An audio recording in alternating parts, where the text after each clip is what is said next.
Halo sobat, perkenalkan nama saya Novriani Putri. Dengan melihat gambar di samping, sobat pasti sudah dapat menebak kita akan membahas tentang apa. Ya, benar sekali. Di sini kita akan membahas tentang sistem gerak pada manusia. Sistem gerak pada manusia terbagi menjadi 3 bagian. Yang pertama ada tulang, yang kedua ada sendi, dan yang ketiga ada otot. Sebelum masuk pada bagian-bagian tersebut, sobat-sobat harus tahu terlebih dahulu sistem gerak itu apa. Sistem gerak adalah sistem organ pada manusia yang berperan dalam pergerakan tubuh yang terdiri dari alat gerak aktif dan alat gerak pasif. Alat gerak aktif pada manusia ialah otot-otot yang menempel pada tulang dan rangka manusia. Sedangkan alat gerak pasif pada manusia ialah sekumpulan tulang-tulang yang membentuk rangka. Rangka terletak di dalam tubuh, terlindung atau berbalut oleh otot dan kulit. Setelah kita membahas sistem gerak itu apa, sekarang kita lanjut pada bagian pertama, yaitu tulang. Tulang mempunyai fungsi utama sebagai alat gerak pasif, artinya tulang hanya dapat bekerja atau bergerak apabila ada bantuan dari otot. Berdasarkan penyusunnya, tulang dibagi menjadi 2 jenis, yaitu ada tulang rawan dan ada tulang keras.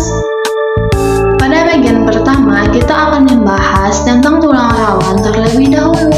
Tulang rawan bersifat lentur, tersusun atas sel-sel tulang rawan atau kondrosit yang mensekresikan matriks atau kondrin berupa hialin atau kolagen. Pada tulang rawan mengandung sedikit zat kapur, itulah sebabnya tulang rawan bersifat lentur. Pada masa bayi atau masa pertumbuhan, sebagian besar tulang masih berupa tulang rawan. Seiring dengan pertumbuhan bayi dan pertambahan usia, tulang-tulang rawan banyak mengandung sel-sel dan mengalami penulangan atau osifikasi, sehingga tulang tidak lentur lagi karena tumbuh menjadi keras. Akan tetapi, ada juga beberapa tulang yang tidak mengalami penulangan, misalnya pada bagian persendian, daun telinga, hidung, bronkus, trakea, dan ruas-ruas tulang belakang. Ayo perhatikan gambar ini. Dengan melihat gambar tersebut, sobat-sobat pasti sudah dapat melihat gambaran yang sudah dijelaskan tadi. Selanjutnya, kita masuk pada jenis-jenis tulang rawan. Yang pertama, ada tulang rawan hialin. Yang kedua, ada tulang rawan elastis. Dan yang ketiga, ada tulang rawan fibrosa. Tulang rawan hialin bersifat halus dan transparan. Matriksnya homogen, terdapat pada permukaan persendian dan trakea. Yang kedua, tulang rawan elastis bersifat lentur. Matriksnya memiliki serabut elastis yang bercabang-cabang, terdapat pada hidung dan daun telinga. Selanjutnya, tulang rawan fibrosa bersifat kurang lentur. Matriksnya mengandung serabut-serabut kolagen dan terdapat pada ruas-ruas tulang belakang, lutut, tendon atau ujung otot yang melekat pada tulang, dan ligamen. Selanjutnya, kita akan membahas tentang tulang keras atau tulang sejati. Pembentukan tulang keras berawal dari kartilago yang berasal dari mesenkim. Tulang keras tersusun dari jaringan tulang keras yang terdiri dari sel-sel tulang atau osteosit yang membentuk lingkaran. Di tengah-tengah sel tulang terdapat saluran Havers. Di dalam saluran Havers terdapat pembuluh kapiler yang berfungsi untuk mengangkut sari makanan dan oksigen pada sel tulang. Pada tulang keras banyak mengandung zat kapur atau kalsium dan sedikit mengandung zat perekat. Matriks akan mengeluarkan kapur dan fosfor yang menyebabkan tulang menjadi keras.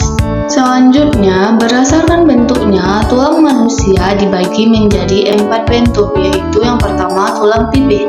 Tulang pipih berbentuk pipih atau tipis, contohnya adalah tulang rusuk, tulang belikat, tulang dada, dan tulang tengkorak. Yang kedua, ada tulang pendek. Tulang pendek berbentuk kubus atau pendek tidak beraturan. Contohnya, ruas-ruas tulang belakang, pangkal lengan, pergelangan tangan, pergelangan kaki, dan pangkal kaki. Yang ketiga, ada tulang pipa. Tulang pipa terdiri atas epifisis atau bagian ujung tulang yang membesar seperti bongkol dan diafisis atau bagian tengah tulang di antara dua epifisis. Contohnya ialah tulang paha, tulang lengan atas, tulang kering, tulang betis, ruas-ruas jari tangan atau kaki, tulang hasta, dan tulang pengumpil. Terakhir, tulang tak berbentuk. Contohnya itu tulang tak berbentuk yaitu wajah dan tulang belakang.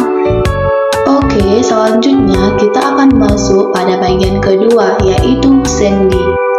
Sistem rangka manusia terdiri dari banyak tulang yang terhubung satu sama lain oleh persendian sehingga memungkinkan terjadinya pergerakan. Apa sih definisi sendi itu? Sendi dapat didefinisikan sebagai tempat bertemunya dua tulang atau lebih yang mendukung sistem gerak pada manusia.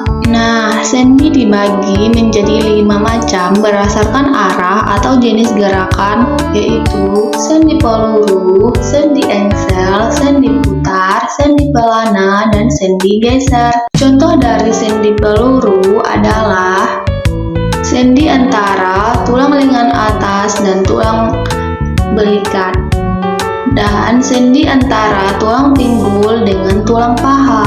Selanjutnya, contoh dari sendi engsel adalah tulang lutut dan tulang siku. Sedangkan contoh dari sendi putar yaitu sendi antara tulang tengkorak dan atlas. Contoh dari sendi pelana adalah sendi di tulang pangkal ibu jari. Dan yang terakhir, contoh dari sendi geser ialah sendi pada ruas tulang belakang. Nah, sekarang kita akan sama-sama mencoba memasangkan antara keterangan dan istilah yang tepat agar sobat dapat lebih memahami jenis sendi berdasarkan banyak tidaknya gerakan. Oke, sekarang kita akan mencoba memasangkan jenis sendi berdasarkan banyak atau tidaknya gerakan.